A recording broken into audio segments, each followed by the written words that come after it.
My name is Clara Buffett, and for most of my 62 years, I have believed that a quiet life is a successful one.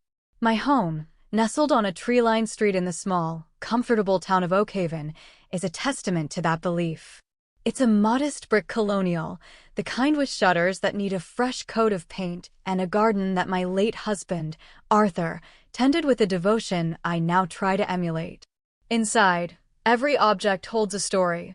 The worn leather of Arthur's favorite armchair, the faint scent of lemon polish and old books, the gallery of photographs on the mantelpiece chronicling a life built not on grand gestures, but on the steady accumulation of small, cherished moments. The tea had gone cold in my hands, but I couldn't bring myself to move. Through the kitchen window of my home, I watched the morning sun filter through the leaves of the old oak tree in the front yard, dappling the lawn in shifting patterns of light and shadow. Everything felt suspended, waiting. At 62, I'd learned that waiting was often the most dangerous thing you could do. The doorbell rang at exactly 9:30. I knew it would be my son Julian before I even looked through the peephole.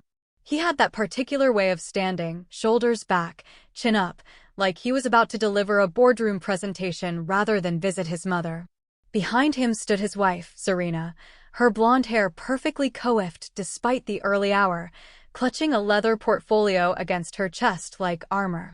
"Morning, Mom." Julian's smile was practiced, the one he'd perfected during his years climbing the corporate ladder at Innovatech Solutions. "We brought coffee." He held up a bag from the expensive cafe downtown, the kind that charged $7 for what I could make at home for 50 cents. "I already have coffee," I said, but stepped aside to let them in. The familiar weight of obligation settled on my shoulders as they entered my living room, their eyes doing that quick sweep I'd grown to recognize, cataloging, appraising, calculating. Serena perched on the edge of my worn sofa, her crisp white trousers a stark contrast to the faded floral fabric I'd chosen 20 years ago, when money was tighter and dreams were smaller. She'd never liked this house, had made that clear with subtle barbs and pitying glances since the day Julian brought her home 10 years ago. Too small, too outdated, too Oakhaven for her aspirations. "You look tired, Clara," she said, her voice carrying that particular note of concern that never quite reached her eyes. "Are you sleeping well?" "Well enough." I settled into my favorite chair, the one Arthur had bought me for my 50th birthday. The leather was cracked now, but it still held the shape of his body and mine, still offered the comfort of a familiar embrace. "What brings you by so early?" Julian and Serena exchanged a look, one of those married couple communications that excluded everyone else in the room. He cleared his throat, a habit he developed during his teenage years when he was about to ask for something he knew I couldn't afford. "We have some exciting news," he began, opening the portfolio Serena had been clutching. "We found it, Mom. The perfect house." He pulled out a glossy brochure, the kind real estate agents used for properties that cost more than a small country's GDP. The house sprawled across the pages like a movie set. All reclaimed wood beams, floor-to-ceiling glass, and a sprawling yard that backed onto a private nature preserve. The Ridges at Silver Creek. Of course, it was the Ridges. "It's beautiful," I said, because it was. It was also completely beyond anything I could have imagined for myself, even in my most ambitious dreams. 4 bedrooms, 5 bathrooms, a chef's kitchen with a wolf range, Serena rattled off the features like a prayer. The children would have their own wing when they visit. The children, Julian and Serena's twins, Leo and Amelia, were barely 6 years old. They visited me twice a year, usually dragged along by their parents who spent the entire time checking their phones and counting the minutes until they could leave. "It sounds wonderful," I said carefully. "I'm sure you'll be very happy there." Another look between them. This one sharper, more urgent. Julian leaned forward, his hands clasped in that position he'd learned in business school, the one that said he was about to negotiate. "Here's the thing, Mom. We need a cosigner for the mortgage." The words hung in the air like smoke. I felt something cold settle in my chest, a familiar weight I'd carried through too many conversations like this one. "A cosigner?" "It's just a formality," Serena said quickly. "Julian's income is more than sufficient. But with the housing market the way it is, Banks are requiring additional security for loans over a certain amount. How much? I asked, though I already knew I didn't want to hear the answer.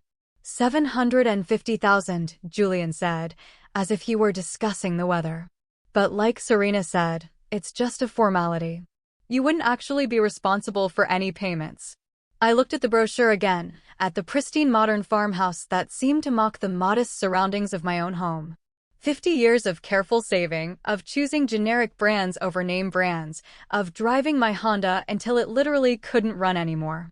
50 years of building something solid, something mine. I need to think about it, I said. Julian's expression shifted, the practiced smile slipping just enough to reveal the impatience underneath. Think about what, Mom? It's a standard cosigner agreement. You're not actually paying anything. Then why do you need me to sign it? He paused, glancing at Serena again. Because you have equity in this house. Because you have savings. Because you're family. The word family hit differently coming from him. When had I last felt like family to them?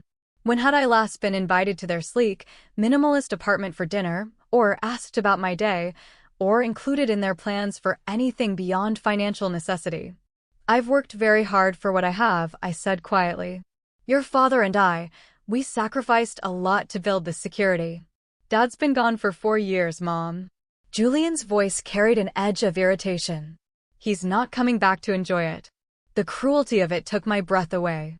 Arthur had died of a sudden heart attack at 65, just as we were starting to plan for retirement, just as we were beginning to imagine what life might look like after decades of working and saving and planning for a future that never came. Julian, Serena said softly, placing a hand on his arm. But she didn't apologize for him. She never did.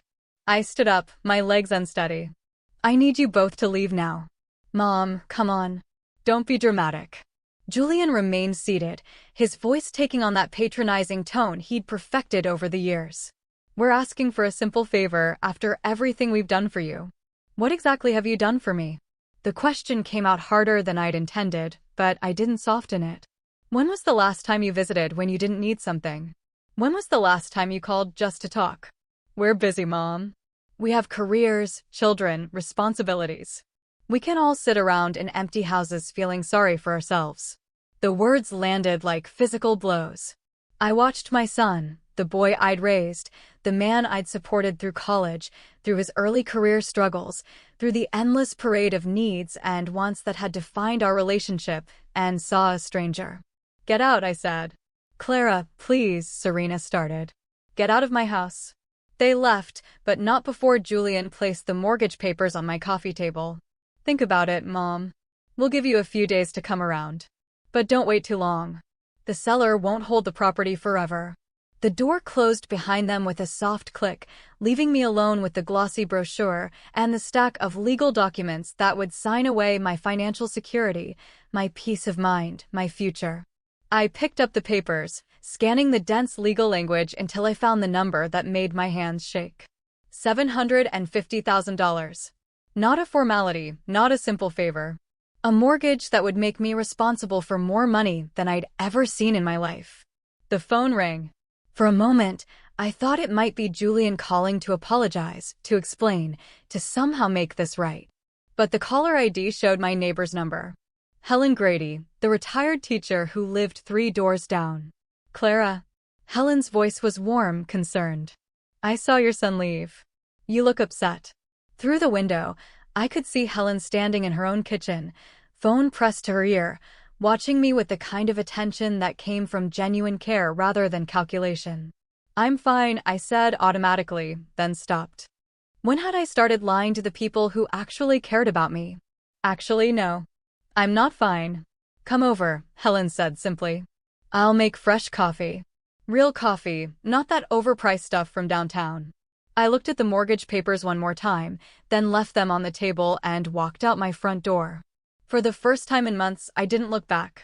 But as I crossed the street to Helen's house, I felt something shift inside me, a hardening, a crystallization of resolve I hadn't felt since Arthur's funeral. My son had made a choice today. He'd chosen to see me as a resource rather than a person, a bank account rather than his mother. Now I would have to make a choice too. The question was, would I choose to be the woman who gave in, who sacrificed her security for the sake of keeping peace, or would I choose to be someone else entirely? Helen's kitchen smelled like cinnamon and real coffee, the kind Arthur used to grind fresh every morning. She'd set out her good china, the delicate blue and white pattern she'd inherited from her grandmother, and there was something about the ritual of it, the simple act of care, that made my chest loosen for the first time in hours. "Sit," she said, pointing to the chair by the window. "And tell me what that son of yours has done now." I'd known Helen for 10 years, ever since she'd moved in after her husband passed. We developed the kind of friendship that grew slowly, built on shared morning walks and borrowed cups of sugar, on the quiet understanding that came from two women who'd learned to navigate the world without their husband's steady presence. "He wants me to co-sign a mortgage," I said, accepting the cup she offered. $750,000. Helen's hand stilled halfway to her own cup. "For what?" "A mansion in the Ridges. For bedrooms, 5 bathrooms, a private nature preserve." The words tasted bitter. "He says it's just a formality." "Nothing involving that much money is ever just a formality." Helen's voice carried the authority of someone who'd spent 40 years as a high school principal, dealing with teenagers who thought they could charm their way out of consequences. "What did you tell him?" "I told him I needed to think about it. Then I told him to leave." "Good." Helen settled into her chair, her gray eyes sharp with attention. "What does your gut tell you?" "My gut." When had I stopped listening to that? When had I started believing that my instincts were somehow less valid than my son's confidence, his wife's polished certainty? "My gut tells me this is wrong," I said quietly. "That if I sign those papers, I'll lose everything Arthur and I worked for." "Then why are you even considering it?" The question hung between us like a challenge. Why was I considering it? Because he was my son? Because I'd spent 35 years prioritizing his needs over my own? Because the alternative, saying no, setting a boundary, risking his anger, felt more terrifying than financial ruin? Because I'm tired, I admitted, the confession a quiet surrender. I'm tired of fighting with him. I'm tired of being the bad guy every time he asks for something I can't give. Helen reached across the table and covered my hand with hers. Her skin was warm, steady. "Clara, honey, you're not the bad guy for protecting yourself. You're not the bad guy for wanting to keep what you've earned. But he's my son. And you're his mother. When was the last time he acted like that mattered?" The question hit like a physical blow, because I couldn't answer it. When had Julian last called just to check on me? When had he last included me in his plans, his life, his family's milestones, beyond the bare minimum? "For years ago," I said finally. "At Arthur's funeral." He held my hand during the service. Helen's expression softened with understanding. "Grief makes people do strange things, Clara. Sometimes it makes them reach for connection. Sometimes it makes them pull away." She paused, choosing her words carefully. "And sometimes it makes them see opportunity where they should see loss." "What do you mean?" "I mean, your husband left you well provided for. You own your house outright. You have savings. You have security. To some people, that might look like an opportunity." The implications settled over me like a cold washcloth. "You think he's been planning this?" "I think your son has been watching you live alone in that house for 4 years, and I think he's been doing math." I set down my cup, my hands trembling slightly. "I need to see those papers again." "Want me to come with you?" "No," the word came out firmer than I'd expected. "I need to do this myself." But as I walked back across the street, I felt Helen's presence like a shield at my back. For the first time in months, I didn't feel entirely alone. The mortgage papers were still spread across my coffee table, waiting like a trap. I picked them up and began to read. Really read, beyond the intimidating legal language to the terms underneath. Cosigner jointly and severally liable. In the event of default. My blood ran cold as the reality became clear. This wasn't a formality. This was a guarantee. If Julian and Serena couldn't make their payments for any reason, the bank would come after me for the full amount. My house, my savings, my security. Everything. I reached for my phone and dialed Julian's number. He answered on the second ring. "Mom, I was hoping you'd call. Have you had a chance to look over the paperwork?" "I have," I said, surprised by how steady my voice sounded. "And I have some questions." "Of course." What can I clarify for you? The part where it says I'm jointly and severally liable for the full amount of the loan. Can you explain what that means? A pause. Then, it's standard legal language, Mom. Nothing to worry about. But what does it mean? Another pause. Longer this time. It means that if for some reason we couldn't make the payments, which won't happen, the bank could ask you to cover them. But like I said, it's not going to be an issue. And if I couldn't cover them? Mom, come on. You're overthinking this. If I couldn't cover them, Julian, what would happen? Silence. Then, finally, the admission, grudging and clipped. The bank would foreclose on the collateral. Which is the house. Both houses. Both houses. My house. The home Arthur and I had bought with our first real savings, where I'd raised Julian, where I'd planned to spend my remaining years surrounded by memories and security. I see, I said quietly. But, Mom, that's not going to happen. My salary alone covers the mortgage payments 3 times over. We just need the cosigner for the bank's requirements. Then why not ask Serena's parents? There, they don't have the same equity position you do. Equity position. I was an equity position to him. Not his mother. Not the woman who'd sacrificed her own dreams to pay for his education. Not the person who'd held him when he was sick and celebrated his achievements and mourned his failures. I was an equity position. I need more time to think about this, I said. How much more time? His voice carried that familiar note of impatience. The seller is expecting an answer by Friday. Today was Tuesday. 3 days to decide whether to risk everything I'd built for a son who saw me as a means to an end. I'll let you know, I said, and hung up before he could respond. I sat in my living room as the afternoon light faded, the mortgage papers spread around me like evidence of a crime. The house felt different now. Not like a home, but like collateral. Not a sanctuary, but something that could be taken away. The phone rang again. This time it was an unknown number. Mrs. Buffett? The voice was young, female, uncertain. Yes, this is Maya Sharma. I don't know if you remember me. Maya. The name sparked a memory. Julian's first serious girlfriend. The one he dated through college and his early 20s. The one he'd brought home for holidays, who'd helped me cook Thanksgiving dinner and laughed at Arthur's terrible jokes. The one he'd abandoned when he met Serena. Of course, I remember you, dear. How are you? I'm good. I'm calling because I heard through a mutual friend that Julian was asking you to co-sign something, and I thought you should know some things about his financial situation. My pulse quickened. What kind of things? Can we meet? I'd rather not say this over the phone. We arranged to meet at a coffee shop downtown the next morning.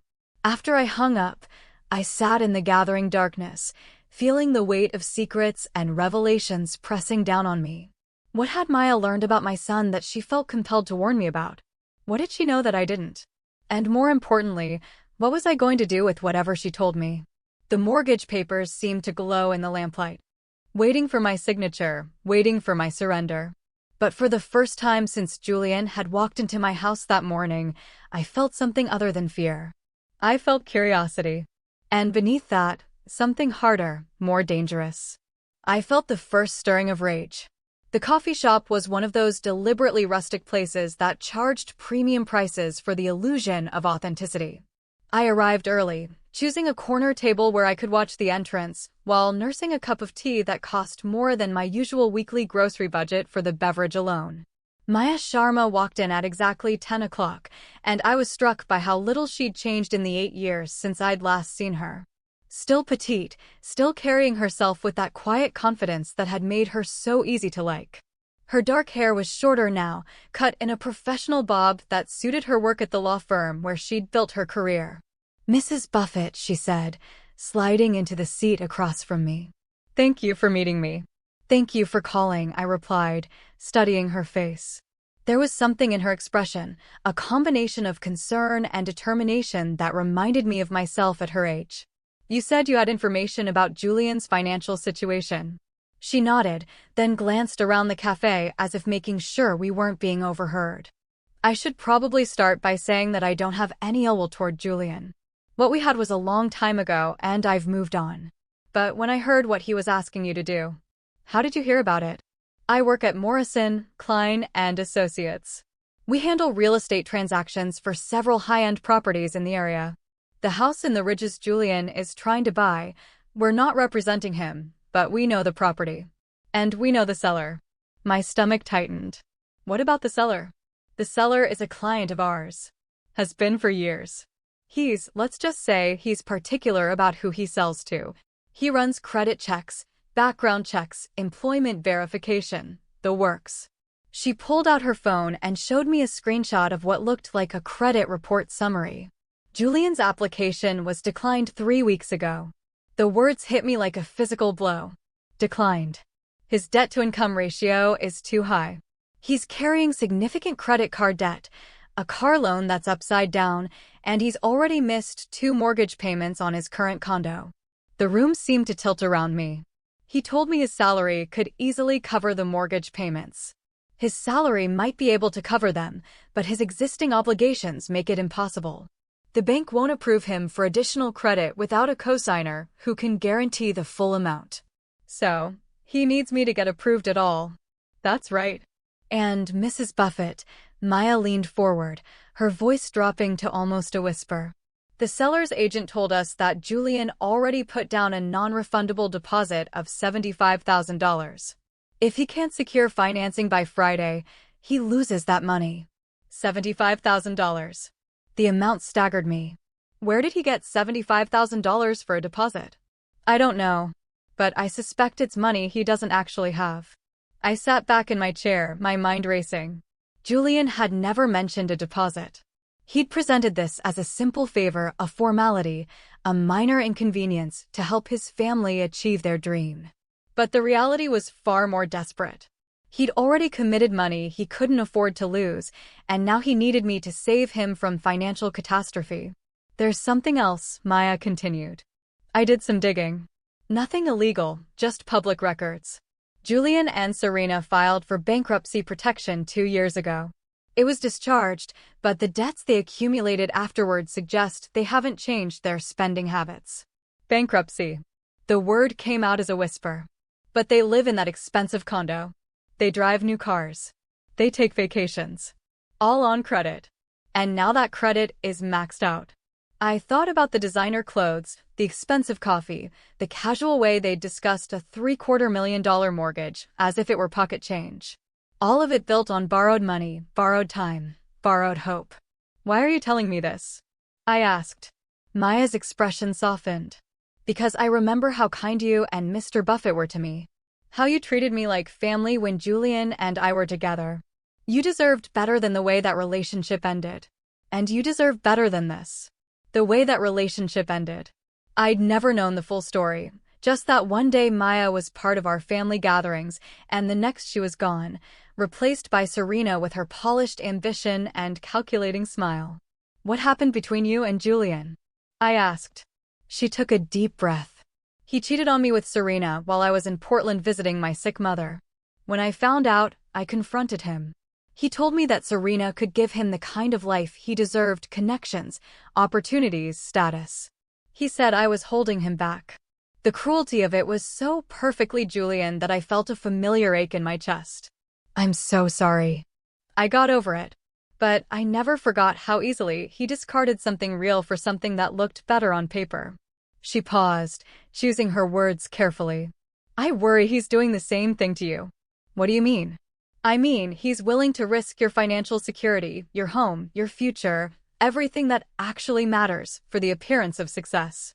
And when it all falls apart, he'll find a way to make it your fault. The truth of it settled over me like a shroud. This wasn't about helping family. This wasn't about a simple favor or a formality. This was about Julian using me as a human shield against the consequences of his own choices. What would you do, I asked, if you were in my position? Maya considered the question seriously. I'd protect myself. I'd say no. And I'd be prepared for him to get angry about it. Really angry. And if he never speaks to me again? Then you'll know where you really stood with him all along. After Maya left, I sat in the coffee shop for another hour, staring at the credit report she'd printed out for me. The numbers told a story of reckless spending, mounting debt, and desperate measures. My son wasn't just financially irresponsible. He was in free fall, and he wanted to drag me down with him. I drove home slowly, my mind churning with possibilities and implications. The mortgage papers were still on my coffee table, waiting for my signature. But now they looked different. Not like a favor, but like a trap. The phone was ringing when I walked in. Julian's name appeared on the caller ID. Mom, I was hoping we could talk. I'm listening. Serena and I have been thinking about what you said yesterday, about wanting more time. We understand this is a big decision, and we want to make sure you're comfortable with everything. The reasonableness in his voice was so perfectly calculated that I almost laughed. I appreciate that. So, we thought maybe we could sweeten the deal a little. What if we gave you a small equity stake in the property? Say, 5%. That way, you'd be building wealth too, not just helping us out. 5% of a house I'd be fully responsible for if they defaulted. 5% of a dream that could become my nightmare. That's generous, I said carefully. We could even draw up a contract, make it official. You'd be part owner, not just a co-signer. Part owner of what exactly? The house, of course. The house in the ridges. And if you couldn't make the payments? Mom, I've told you. If you couldn't make the payments, Julian, and the bank foreclosed, what would happen to my 5%? Silence. Then, well, if the bank foreclosed, everyone would lose their investment. But I'd still be liable for the full amount of the loan. Technically, yes, but... So I'd lose my house, my savings, and my 5% of your house. It's not going to come to that. Mom, you're being unnecessarily pessimistic about this. We're talking about a once-in-a-lifetime opportunity here. For who? For all of us. For the family. Family. There was that word again, wielded like a weapon.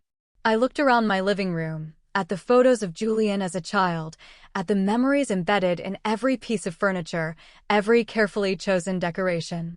This was my family too. My history, my security, my peace of mind. I need to ask you something directly, I said. Did you put down a deposit on this house? Another pause. Longer this time.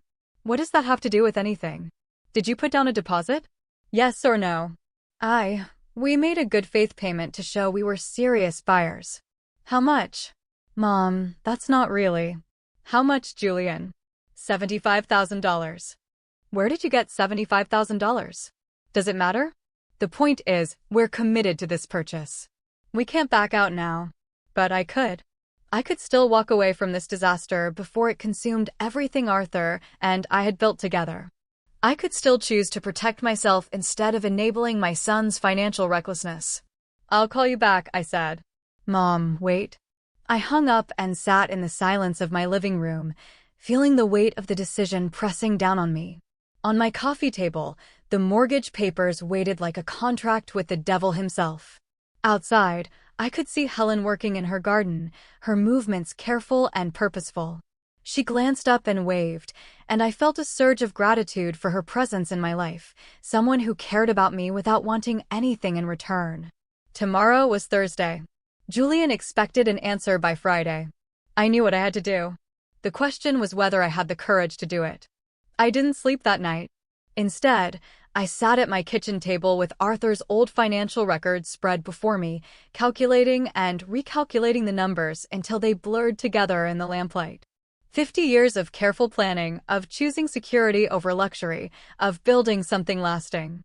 My house was worth approximately $500,000. My savings and investment accounts held another $350,000. Everything Arthur and I had worked for, everything we'd sacrificed for, totaled just over $850,000. The mortgage Julian wanted me to co-sign was for $750,000. If he defaulted and Maya's revelations made that seem not just possible, but probable, I would lose nearly everything.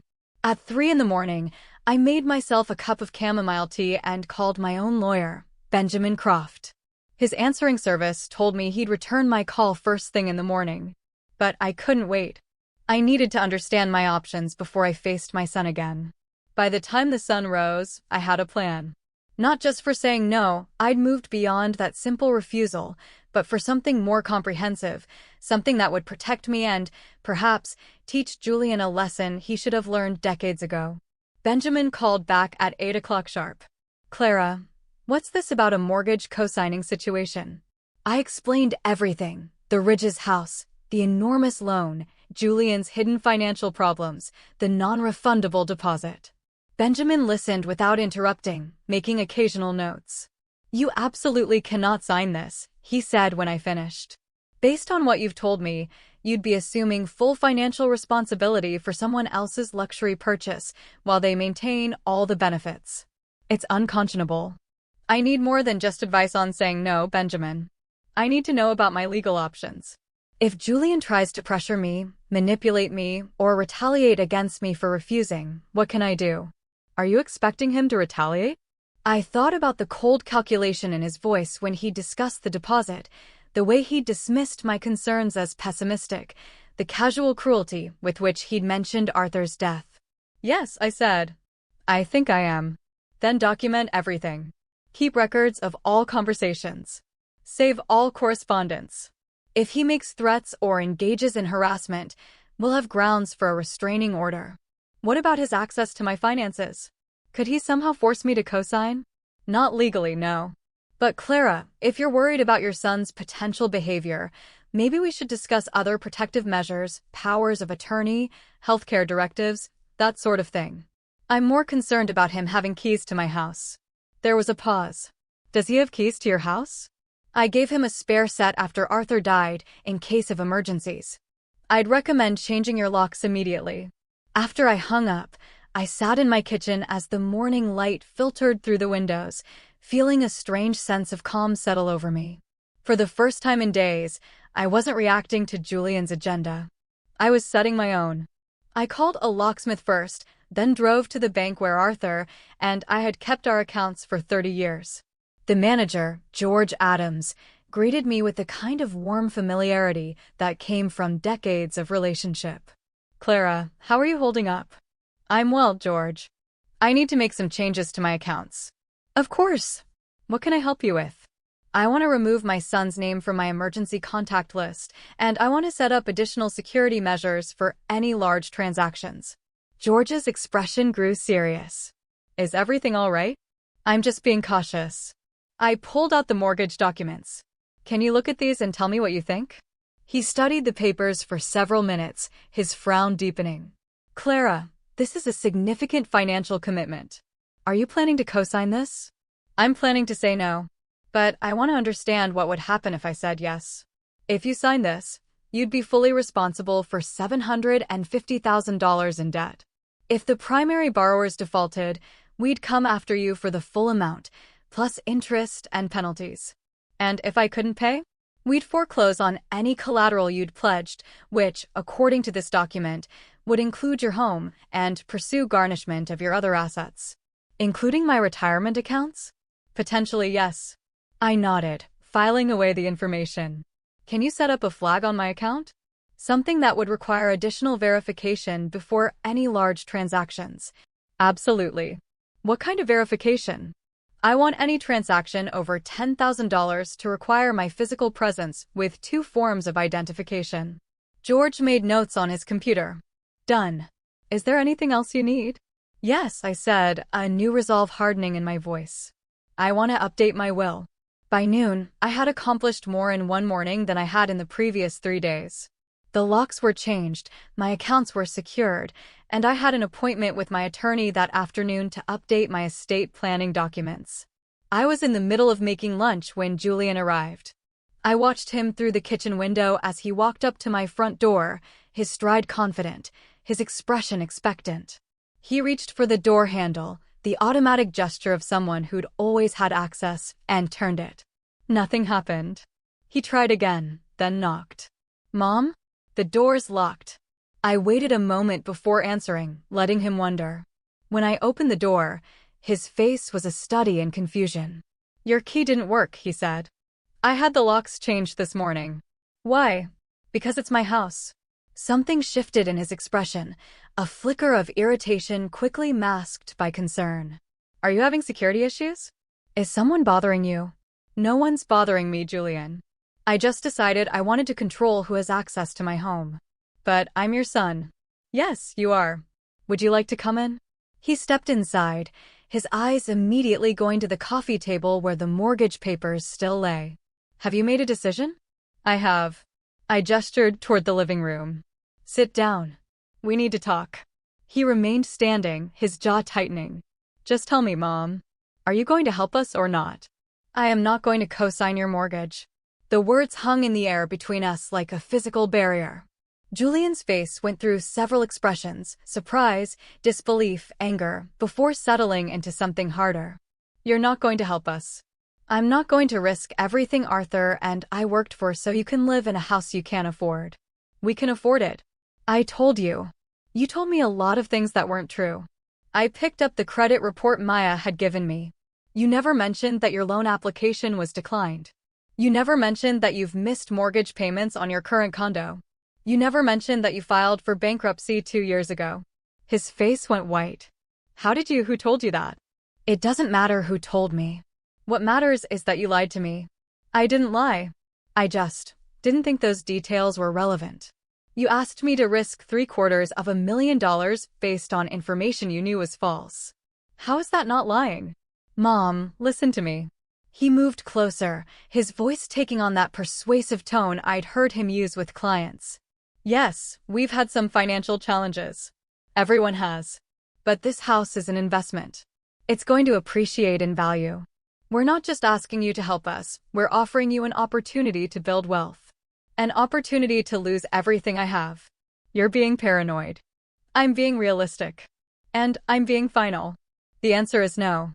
Julian's mask finally slipped completely. You're really going to do this? You're going to let us lose $75,000 because you're too selfish to help your own family. I'm going to protect myself from being financially destroyed by your poor choices. Poor choices. His voice rose. Everything I've done has been to build a better life for my family. For your grandchildren. And you're going to sabotage that because you're scared. I'm going to preserve my security because I'm smart. Smart? You're a 62-year-old woman, living alone in a house that's too big for you, hoarding money you'll never spend. What's smart about that? The cruelty of it was breathtaking. I felt something cold and sharp crystallize in my chest. I am 62, Julian, and I earned every dollar of that money. Dad earned it. Dad's dead. You're sitting on a pile of money that could help your family, and you're choosing to be selfish instead. Get out. Mom, get out of my house. You're making a mistake. When we lose that deposit, when we can't get another loan, when my children ask why they can't have nice things, I'm going to tell them it's because their grandmother chose money over family. And I'll tell them it's because their father chose appearances over responsibility. He stared at me for a long moment, his face twisted with rage and something else, something that looked almost like hatred. You'll regret this. Will I? When you're sitting alone in this house with no family, no grandchildren, no one who cares about you, you'll regret this. I walked to the front door and opened it. Goodbye, Julian. He left without another word, but I could feel his anger radiating like heat. Through the window, I watched him sit in his car for several minutes, talking animatedly on his phone, probably calling Serena, probably planning their next move. I should have felt sad. I should have felt guilty or conflicted or heartbroken. Instead, I felt liberated. For the first time in years, I had chosen myself over someone else's expectations. I had protected what mattered to me instead of sacrificing it for the illusion of family harmony. The mortgage papers still lay on my coffee table, but they no longer felt like a threat. They were just papers now, meaningless without my signature. I picked them up, carried them to the fireplace, and struck a match. The flames consumed them quickly, curling the edges into ash and smoke. Tomorrow was Friday. Julian would lose his deposit, and his dream house would slip away. But I would still have my security, my dignity, and my self-respect. And somehow, that felt like enough for now. The lawsuit papers arrived on a Tuesday morning, exactly 3 weeks after I'd burned the mortgage documents. The process server was a young woman with kind eyes who apologized as she handed me the official envelope. I'm sorry, ma'am. I'm just doing my job. Of course you are, dear. Thank you. I closed the door and walked to my kitchen table, the envelope heavy in my hands. The return address read, Morrison and Associates, Attorneys at Law. Not Maya's firm, but another one downtown. Inside, the legal language was dense and intimidating, but the core message was clear: Julian Kirk versus Clara Buffett. He was suing me for $750,000 in damages, claiming I had verbally agreed to co-sign his mortgage and that my refusal had caused him significant financial harm. I read the document twice, then called Benjamin Croft. "They're claiming you made a verbal contract." Benjamin's voice carried the righteous indignation of a lawyer who'd seen too many frivolous lawsuits. "That's absurd. Even if you had agreed, which you didn't, a verbal promise to co-sign a mortgage wouldn't be legally binding. Can they actually take this to court? They can file it, sure. Anyone can file a lawsuit. But Clara, this is desperate. They're hoping you'll be intimidated enough to settle out of court." "What if I don't settle? Then we go to court and we destroy their case. The judge will see right through this." I felt oddly calm as I hung up the phone. Julian had escalated from manipulation to outright legal warfare. But instead of fear, I felt something closer to relief. Finally, his true nature was exposed for what it was: not a son asking for help, but a predator willing to destroy his own mother for financial gain. The phone rang almost immediately. Julian's number appeared on the caller ID. "Mom, I assume you've seen the lawsuit by now." "I have. I didn't want it to come to this, but you forced my hand." "I forced your hand by refusing to risk my financial security for your poor choices. You made a commitment to help us. We made decisions based on that commitment. Now you're backing out, and it's going to cost us everything." "I never made any commitment, Julian. I told you I needed time to think. And when I thought about it, I said no. You said you'd help family. You said you understood how important this was to us. I said I'd consider it. Considering something isn't the same as agreeing to it. Tell that to the judge." "I will." The confidence in my voice seemed to surprise him. "Mom, you don't want to go to court. Legal fees alone will cost you tens of thousands. Just settle with us for the amount of the deposit, and we can put this behind us."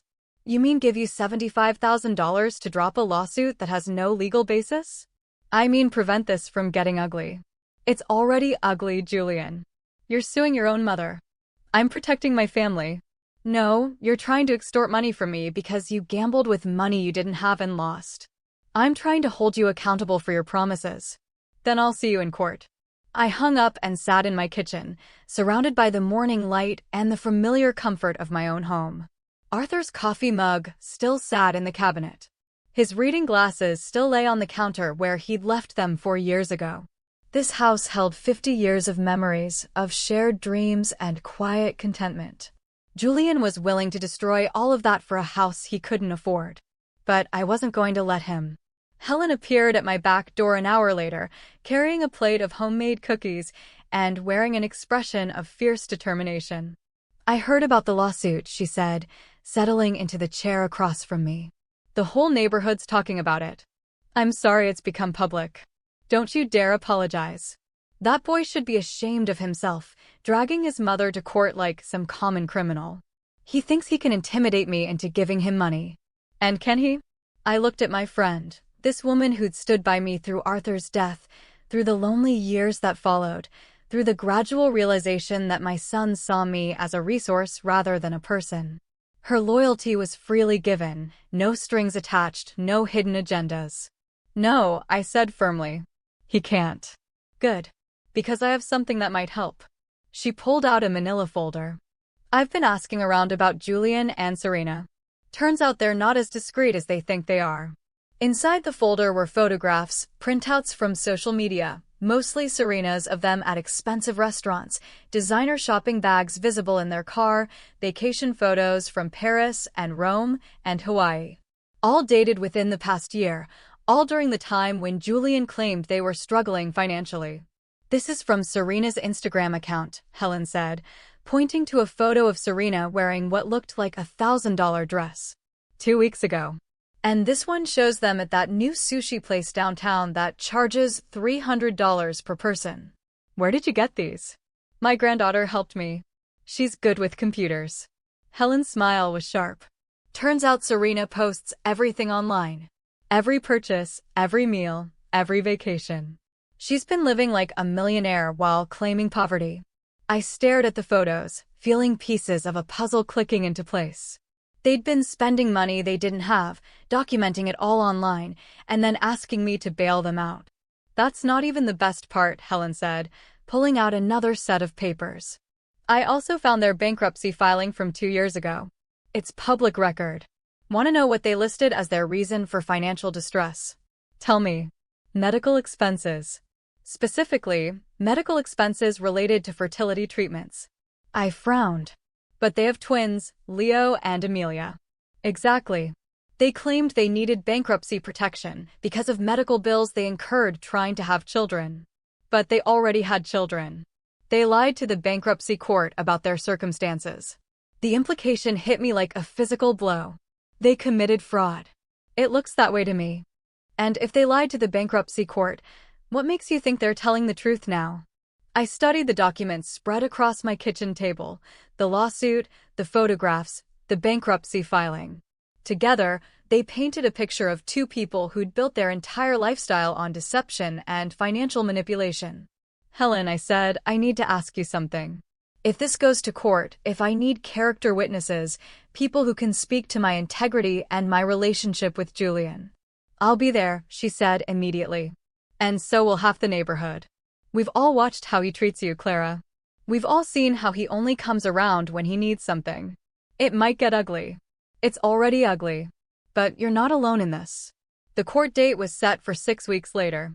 In the meantime, my lawyer began building what he called a comprehensive defense strategy. We documented every interaction I'd had with Julian, every lie he'd told, every manipulation he'd attempted. Maya Sharma provided an affidavit detailing Julian's financial deception. The bank manager testified that Julian's loan application had been declined due to his credit history. But the most damaging evidence came from an unexpected source.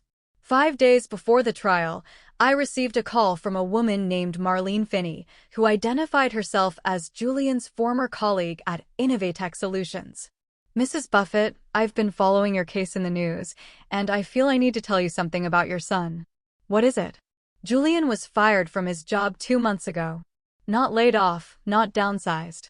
Fired for falsifying expense reports. My blood ran cold. He's been fired? He was submitting fake receipts for business expenses, inflating his reimbursements. When they caught him, they terminated him immediately and reported it to the police. Are there charges pending? I don't know about criminal charges, but I know the company is considering civil action to recover the money he stole. After I hung up, I sat in my living room as the full scope of Julian's deception became clear.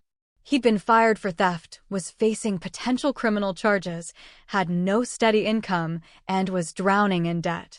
The house in the Ridges wasn't just a dream. It was a desperate attempt to maintain an illusion of success while his entire life collapsed around him. And he'd been willing to destroy me to save himself. The night before the trial, I couldn't sleep. I walked through my house, touching the furniture Arthur and I had chosen together, looking at the photographs that chronicled our life together and Julian's childhood. In one picture, Julian was maybe 8 years old, grinning toothlessly at the camera while Arthur helped him build a treehouse in our backyard. When had that laughing boy become the man who was willing to sue his own mother? When had love become leverage? When had family become a weapon? I didn't have answers to those questions. But I knew that tomorrow, in a courtroom downtown, I would face the son I'd raised and refuse to be his victim one final time. The mortgage papers were long since burned to ash. Julian's lawsuit would meet the same fate. And I would still be standing when it was all over.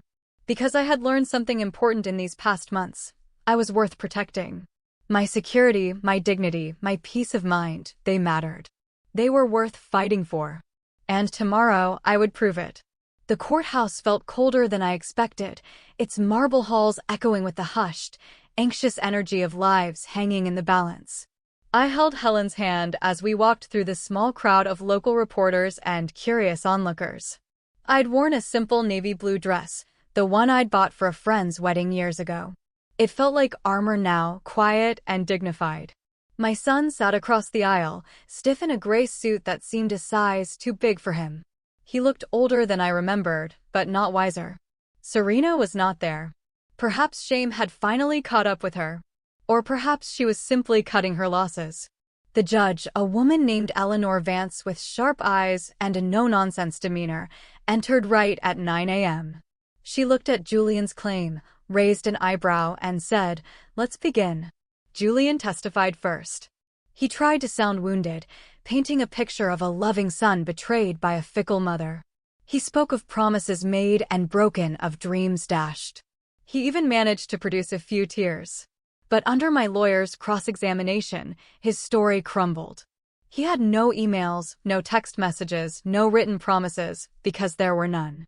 Then it was my turn. Walking to the witness stand, I could feel every eye in the room on me.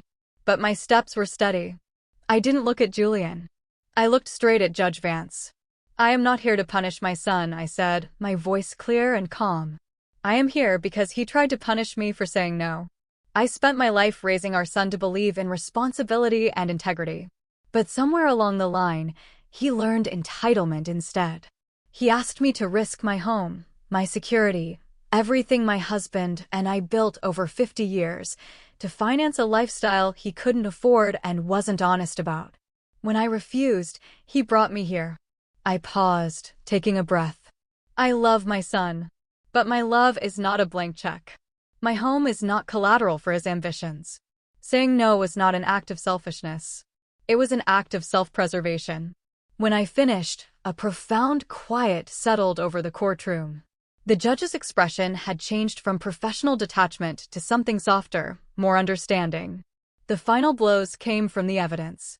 Maya's affidavit, the bank manager's testimony, and finally, the confirmation from Julian's former employer that he had been terminated for fraud. The judge looked at Julian as if he were something she'd scraped off her shoe.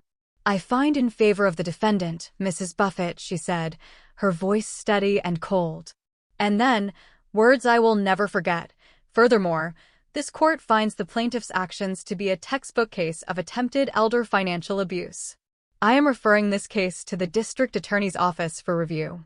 She looked directly at Julian. "Mr. Kirk, you are ordered to pay your mother's full legal fees, which amount to $48,360. This court is adjourned." Gasps echoed through the courtroom. Julian stared at me, his face a mask of disbelief and fury. I did not return his look. We walked out of that courtroom, Helen beside me like a soldier. Reporters called my name, but I kept walking. I didn't need headlines. I needed peace. The weeks after the trial were a whirlwind. The DA's office did, in fact, open an investigation. Faced with overwhelming evidence, Julian took a plea deal, 18 months of probation, mandatory financial counseling, and a 5-year no-contact order. Serena filed for divorce and took the twins to Arizona.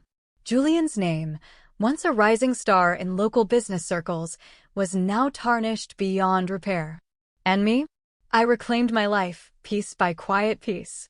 I rewrote my will, leaving the bulk of my estate to a scholarship fund I established in Arthur's name, dedicated to helping older women return to school or start their own businesses. I started volunteering at a legal aid clinic, not as a lawyer, but as a peer counselor for seniors who'd been manipulated or financially abused by their families. "I'm not an expert," I'd tell them, "but I know what it feels like to be treated like a bank instead of a person." One day, about a year later, a letter arrived. No return address, but I recognized the handwriting before I even opened it. "Dear Mom, you probably won't want to read this, and I wouldn't blame you. I just wanted to say that I'm sorry. Not just for the lawsuit, but for everything. I lost everything, and I deserve to. I am trying to start over. I know it doesn't fix anything. I just hope one day you can forgive me. Julian." I folded the letter, placed it in the small wooden box where I keep Arthur's things, and closed the lid. I didn't throw it away, but I didn't keep it out either. Some wounds don't heal completely, but they can scar over, cease to be an open pain. Forgiveness was a landscape I wasn't ready to explore, but I could, at least, acknowledge the apology and let it rest. Tonight, I sit on my back porch with a cup of hot tea, listening to the crickets, watching the roses Arthur planted all those years ago bloom in the twilight. My house is still mine. My savings are intact. My peace is unshaken. And most importantly, I am my own. I chose to protect my dignity over pleasing someone who had forgotten how to see me as his mother. I used to think that peace came from keeping the family together at all costs. Now I know better. True peace comes from honoring what is sacred: your work, your love, your self-respect. It comes from drawing a line in the sand and defending it, not with anger, but with the quiet, unshakable strength of knowing your own worth. It comes from understanding that sometimes the most loving thing you can do for yourself and even for others is to simply say no.